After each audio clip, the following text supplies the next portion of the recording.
में, घर में, धन में आसक्त होकर के हर्षित मत होइए, ये सब छूट जाएंगे। इस संसार में किसी को नहीं टिकना, सबको जाना है। इसलिए हे भाई, उद्दंडता नहीं, मनमानी आचरण नहीं, प्रभु का आश्रय लेकर धर्म आचरण करते हुए नाम जप करो, जीवन का परम मंगल हो जाएगा। उपासक अपने इंद्रिय मन को किसी भी उत्सव का निमित्त बनाकर, किसी आनंद में प्रफुल्लित होकर या किसी विक्षेप को प्राप्त होकर कभी किसी विषय को स्वीकार न करे। बहुत ध्यान से सुनना, एक दिन की छूट तुम्हारे जीवन भर के लिए वो संस्कार रूप में फांसी बन जाएगी। ऐसी जगह आपको फंसा देगी, निकलना मुश्किल हो जाएगा। फंसना सहज है, निकलना मुश्किल है। हर भोग एक विशाल अथाह दलदल है, धंसते चले जाओगे, निकलना कठिन है। इस बात को दिमाग में चाहे लिख लो या डायरी पे लिख लो। हर भोग माया का ऐसा दलदल है कि जो इसमें एक बार चखने के लिए कूदा वो धंसता चला गया। गुरु कृपा, हरि कृपा निकाल ले तो निकाल ले, या निकला हुआ महापुरुष निकाल ले, अन्यथा वो उसमें डूब ही जाता है। ऐसा दलदल है।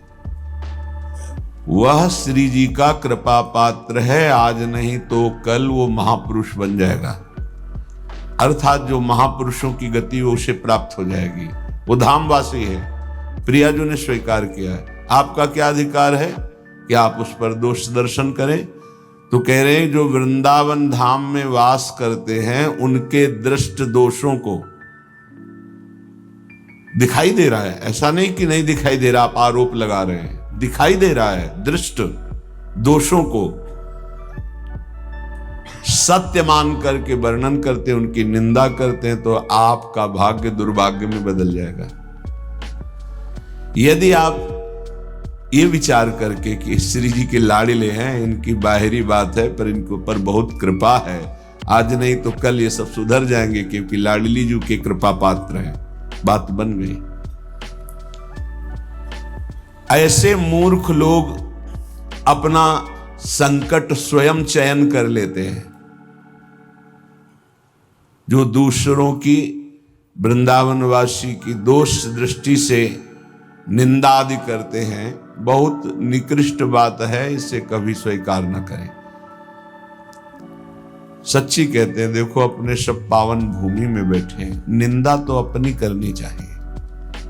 अंदर से देखो, ईमानदारी से देखो, जो हमारे अंदर कूड़ा करकट है इसकी निंदा करनी चाहिए कि मैं बहुत नीच हूं, हम पर इतनी कृपा है लाडली जी की, इतना दुलार कर रहे हो, हम उनकी दुलार को ठुकराए चले जा रहे हैं। वो कह रहे हैं दाहिने चलो, हम बाएं बढ़ते चले जा रहे हैं, पर वो कृपा ही करती जा रहे हैं। हम कभी एकांत में बैठकर नहीं रोए कि मैं कितना नीच अपराधी हूं कि अपने इतने करुणा में स्वामी का विरोध कर रहा हूं, उनके विरुद्ध चल रहा हूं, जबकि प्रतिकूल से विसर्जनम, बिल्कुल विसर्जन कर देना, आज के बाद कोई गलती नहीं होगी। पर हम गलती पे गलती करे जा रहे हैं। श्री जी इस बार माफ कर दो, आगे से फिर किया, श्री जी इस बार माफ कर दो, फिर वही वो माफ करती चली जा रही है। हमसे गलती होती। जब हम ये देखेंगे तो हम दूसरे को देखने लायक ही नहीं। हम क्या दूसरे को देखें? हम अच्छे हों तो दूसरे को देखें, और जब सच्चाई में तुम अच्छे हो जाओगे तो दूसरे के दोष नहीं दिखाई देंगे, सब में अपने प्रभु दिखाई देंगे। इसलिए श्रीपाद कह रहे हो, मूर्ख लोग अपने संकट को बुलाते हैं, संकट का निर्माण करते हैं।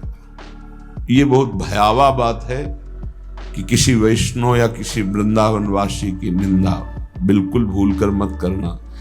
ये ब्रजवासी जन भगवान के लाडले हैं। देवराज इंद्र को भ्रम हो गया, घुटनों पे आ गए, तब भगवान ने क्षमा किया।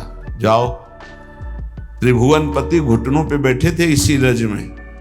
जो गोविंद कुंड है ना, घुटनों पर थे, नाथ क्षमा कर दो, तो जाओ।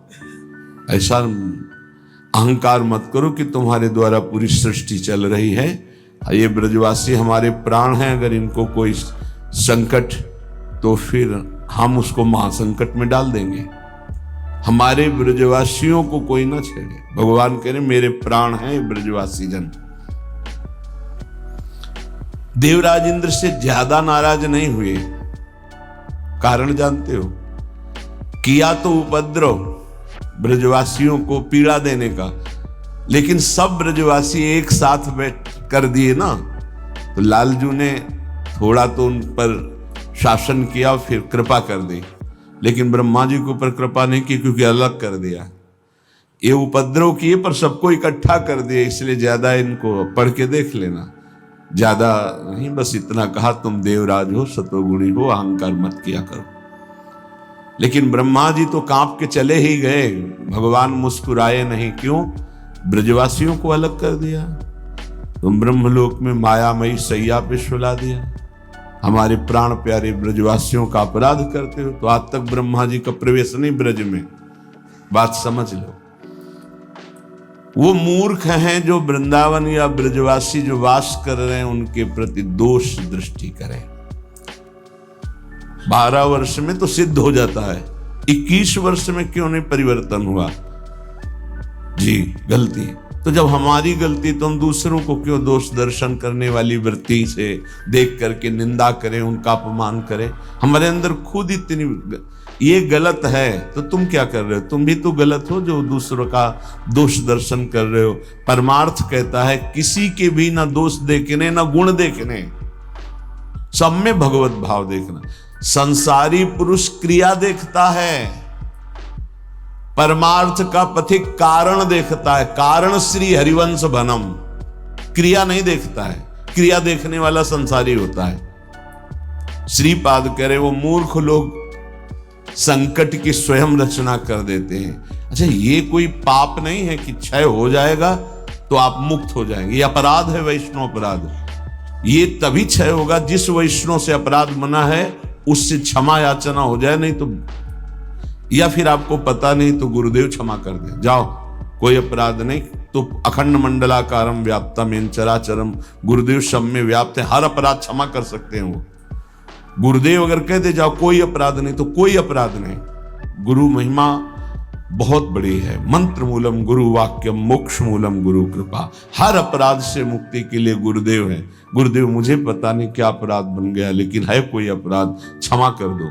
उन्होंने कहा जाओ कोई अपराध नहीं, तो पूरी सृष्टि का अपराध क्षमा हो जाएगा। गुरुदेव में ऐसी सामर्थ्य, वो भगवान का साक्षात कृपा वपु है। कभी किसी को ऐसा महसूस हो तो अपने गुरुदेव भगवान से क्षमा मांग ले। अगर नहीं पता चलता कि किस वैष्णव का अपराध बना है तो गुरुदेव से क्षमा मांग ले। श्रीपाद कह रहे हैं ऐसे व्यक्ति हमारे चाहे प्राण संकट में पड़े हो, कभी समीप ना आवे, मैं इनका दर्शन न करूं और इनका संभाषण न सुनूं।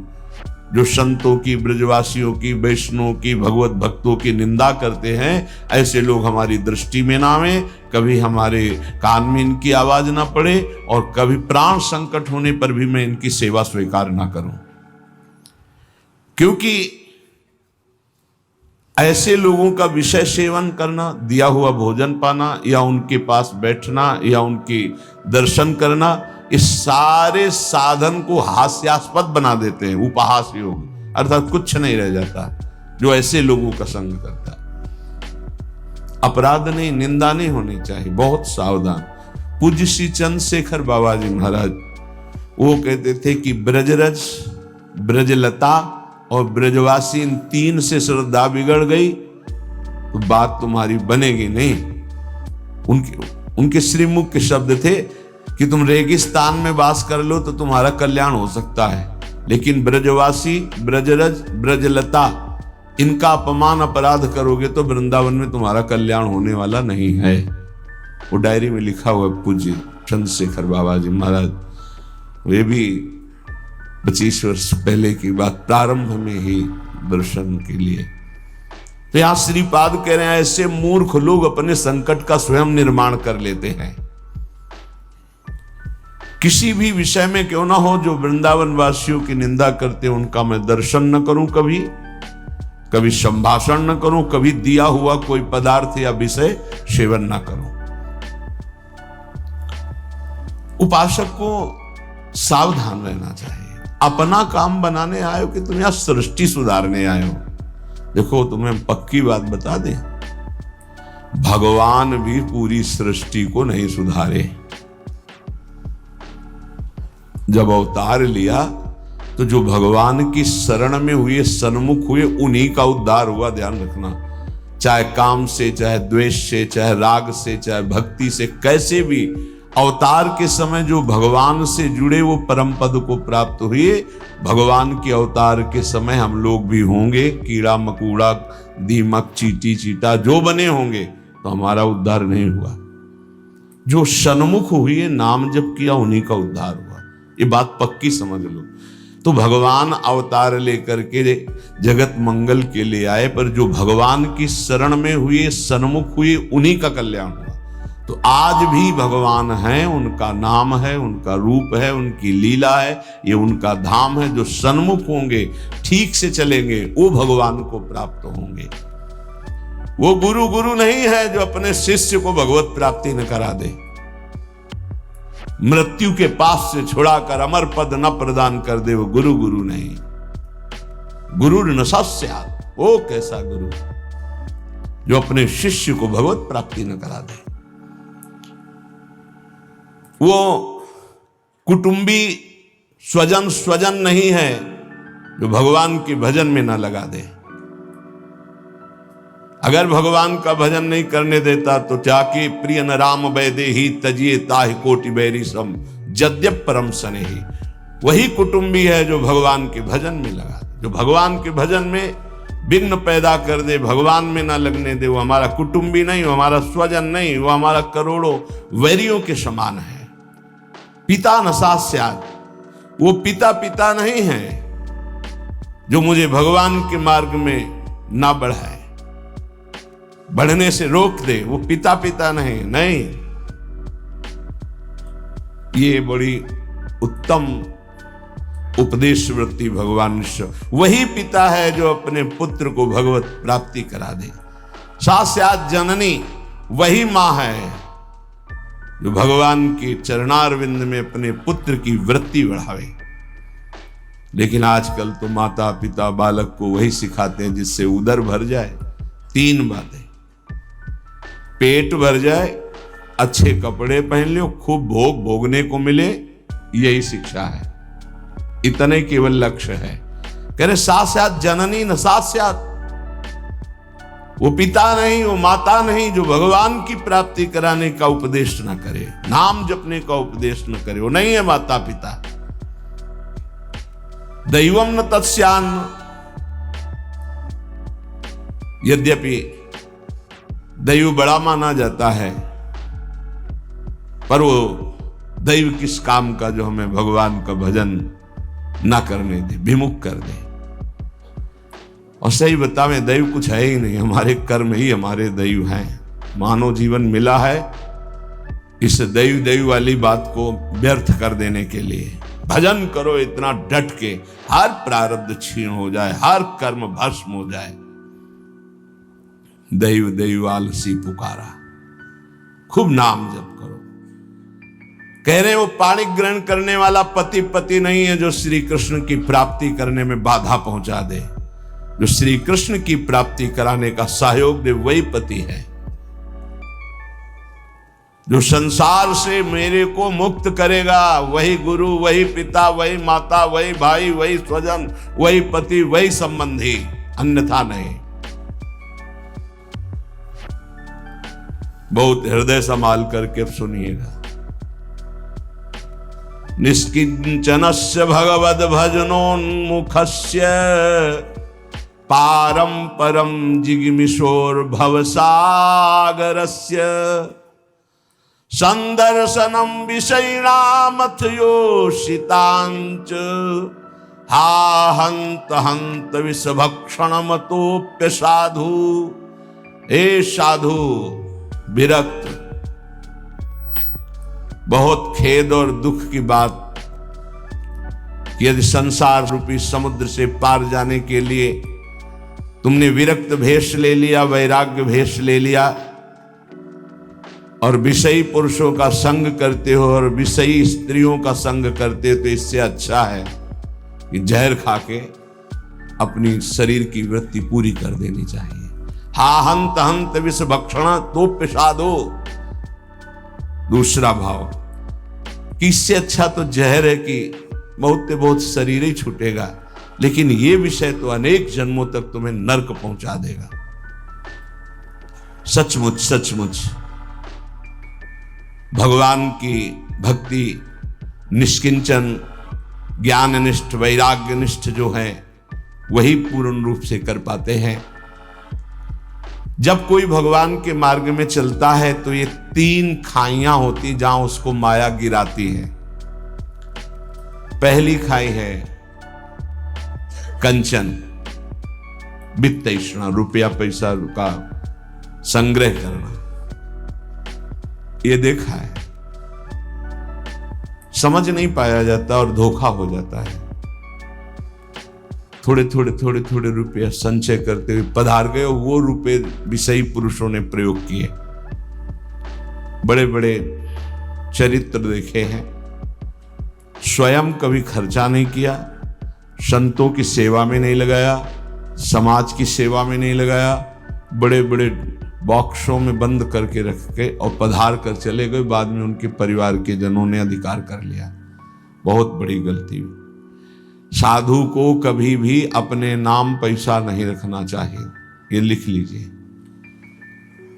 गुरु के द्वारा सेवित हो या इष्ट के द्वारा सेवित हो, अन मांगे आगे आवे गो। स्वामी जी महाराज कह रहे, स्वामी हरिदास जी, बिल्कुल ऐसा न सोचे कि मैं इतने लाख जमा कर लूं तो पूरे जीवन आराम से खाऊंगा। तो प्रभु का भरोसा नहीं, लक्ष्मीपति का, कि जिस समय जरूरत होगी बिना दस्तखत के तुम्हारे पास आ जाएगा। जैसे बैंक में जाओ दस्तखत करो फिर पैसा मिलता है, यहां दस्तखत की भी जरूरत नहीं, ठीक समय पर वो वस्तु पहले से आ जाएगी, पक्का समझ लीजिए। फिर इसके बाद है कामिनी। जब वो कंचन पर विजय प्राप्त करके धन पर, अब इन बातों को थोड़ा नाटक रूप में ले लिया जाता है। एक परमहंस जी हमें मिले यमुना के किनारे, बड़े ही वीतराग ब्रह्मलीन महापुरुष। तो जिस आश्रम में हम थे वो यमुना के पावन पुलिन पर था। ये बात है बिंदौर, जब भ्रमण करते तब की बात। उस पार इछावर है, इस पार बिंदौर। तो जिस आश्रम में रुके थे सब, तो उनसे प्रार्थना की कि स्वामी जी आप रुक जाइए एक रात्रि, वो भी संभाषण दर्शन का सौभाग्य मिलेगा। बड़े ही महापुरुष, छांदोग्य उपनिषद पास, बस लंगोटी इतना अचला, एक छड़ी, क्या ब्रह्म मूर्ति तेजो में। स्वीकार कर लिया। तो तखत में गद्दा बिछाकर वैसे ऊपर वस्त्र, उनका नहीं नारायण, हम ऐसी जगह बैठते हैं जहां कोई उतार ना सके। बोरा बिछाइए, बोरा में। उनको स्वामी जी आपके लिए नहीं, ये यहाँ की मर्यादा, संतों की मर्यादा पर ये गद्दा, ये इसके ऊपर पलंग पोष, ये संतों की मर्यादा नहीं होती बेटा, जमीन में बिछाओ। ऐसे एक एक चेष्टाएं उनकी थी कि थप्पड़ की तरह पड़ती थी। तो उनका, महाराज यहाँ के महंत कौन है, तुम हो? उनका नहीं महाराज जी, हम तो यहाँ विचरण करते हैं। अच्छा, यहाँ के महंत कौन? को बाहर गए हुए हैं। तो महाराज जी वो भी बहुत त्यागी, पैसा नहीं लेते, पैसा नहीं लेते। इतनी जोर बालवत हंसे कस के, बोले आश्रम उन्हीं का है? जी पैसा नहीं लेते। नहीं तो ये कैसे चलता है? तुमका जब वो जाते हैं और कोई दक्षिणा देता है तो ऐसे अचला में बंधवा, फिर तो जो हंसे कि आपसे अचला में बंधवा लेते, पैसा लेते नहीं। क्या यार, उनका क्या नारायण तुम भी विनोद करते हो, ये है क्या? तुमका सही महाराज जी बोले जब यहाँ आते तब तो उनका जो सेवा में रहते हो खोल लेते हो, फिर ऐसे कार्य बेटा इसे त्याग नहीं कहते, इसे त्याग। उसी दिन उनके साथ कई 60 किलोमीटर एक सांस में चलते थे। हमारी तो हालत खराब हो गई, पीछे भागते हुए। हमको स्वामी जी 3 दिन के आगे चौथे दिन नहीं चल पाए।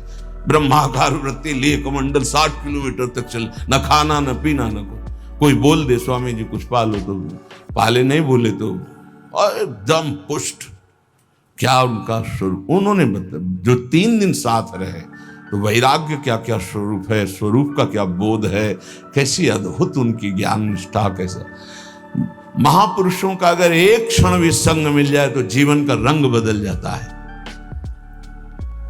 1 रुपया पास नहीं और कभी भी किसी नगर में भिक्षावृत्ति नहीं करना, आकाश वृत्ति से जहां चल रहे हैं वही औकात। भारत की समस्त नदियों की 2-2 बार परिक्रमा हो गई।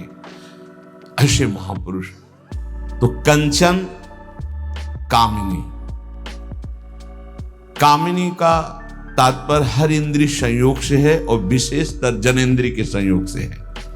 जब साधक क्रॉस करना चाहता है माया को, कंचन को क्रॉस कर गया, तो फिर कामिनी का आकर्षण जिस कोटि का महात्मा होता है, साधक होता है, जिस कोटि का, अगर वो मृत्यु लोक की किसी कामिनी से परास्त हो सकता है तो उसे भेज दिया जाएगा, नहीं तो फिर स्वर्गलोक और नहीं तो फिर ब्रह्मलोक। और जब यहां से लेकर ब्रह्मलोक तक के भोग उसे परास्त नहीं कर पाते तब रिद्धियां सिद्धियां, इसके बाद भगवत प्राप्ति।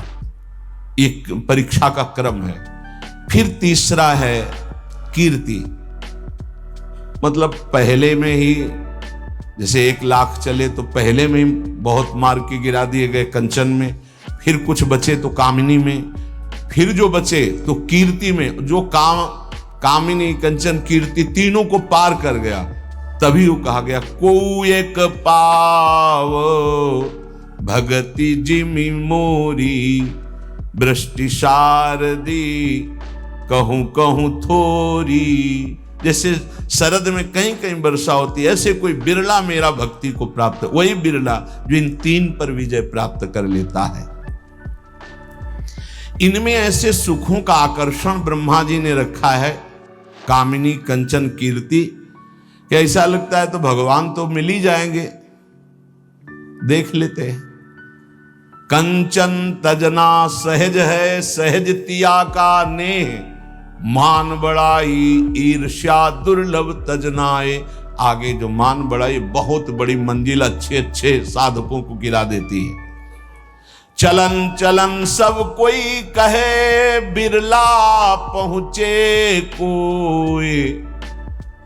एक कंचन एक कामिनी दुर्लभ घाटी, 2 मार के गिरा दे। एक कंचन एक कामिनी, ये लांबी तलवार आए थे हरिभजन को बीचे देने। ये घाटियां वही नहीं पार कर पाता जो भगवत प्राप्त महापुरुषों का आश्रय नहीं लिए। यदि भगवत प्राप्त संतों का आश्रय लिए तो आराम से पार हो जाएगा। पता ही नहीं चलेगा कि घाटियां पार हो गए हम, पता ही नहीं चलेगा। त्याग और वैराग्य का यही स्वरूप है कि इन तीनों से बचे। कंचन कामिनी, प्रणाम नमस्कार प्रतिष्ठा कीर्ति, इनसे बचे।